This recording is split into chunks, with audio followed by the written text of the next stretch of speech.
The bang shook the house. Laughter froze. Forks clattered against plates. The front door slammed open, wind rushing in like a warning. My father's grin faltered for the first time all night.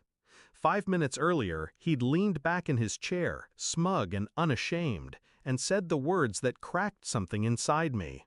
We needed it more. My account, my savings, gone. Drained by blood I once trusted. I trembled, not from fear, but from control. My hand brushed the strap of my bag. My voice was steady, cold. Then you won't mind what's coming next. They laughed. My brothers, my uncles, even my father. They thought I was bluffing. They didn't hear the engines outside. It wasn't always like this. I grew up believing in them, believing family was fortress, unbreakable.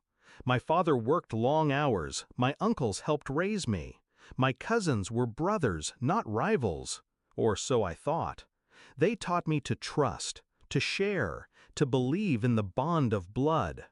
Every holiday was firelight and stories, every reunion a reminder that we were one. I clung to that illusion longer than I should have. The cracks began small.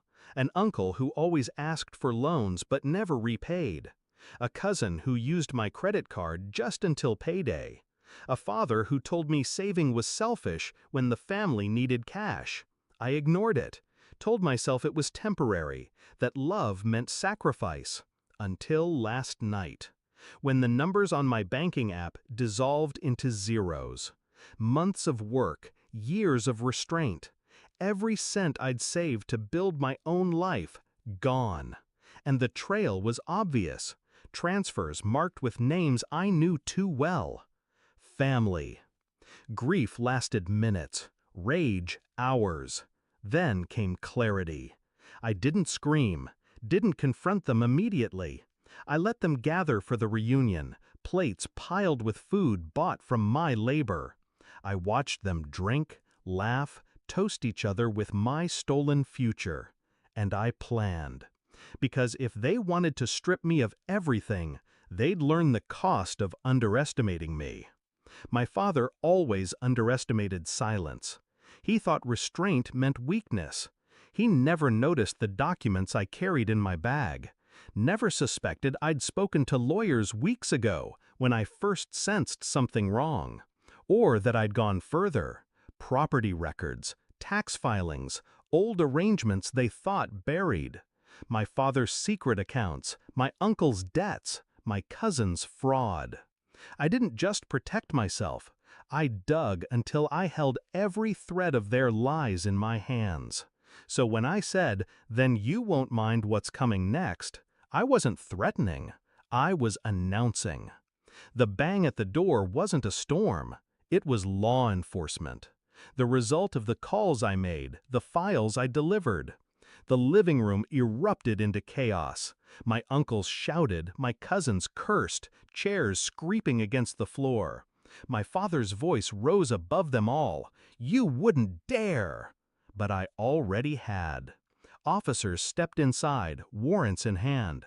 My bag sat heavy on my shoulder, not with clothes, but with evidence. Every lie, every theft, cataloged, time-stamped, and delivered.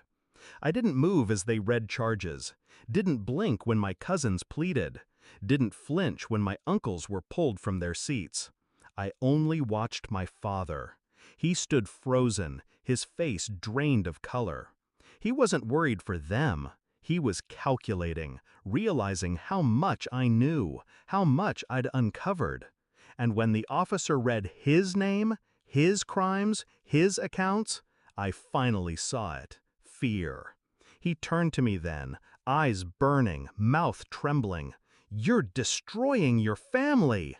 My voice was low, sharp. "No, you did. Because family doesn't steal futures. Family doesn't drain their own dry. And family doesn't laugh when they bleed you out." The house was quiet when the last door shut behind them.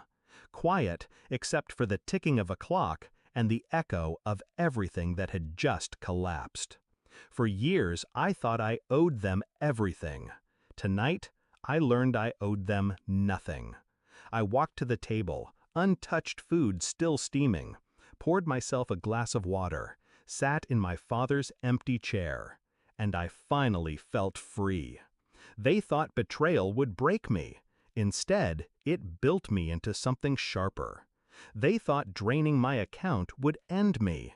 Instead, it emptied theirs.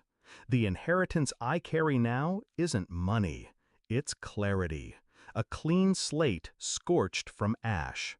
And as I stared at the quiet house, I whispered the truth they never saw coming. You took everything, and gave me everything I needed to end you.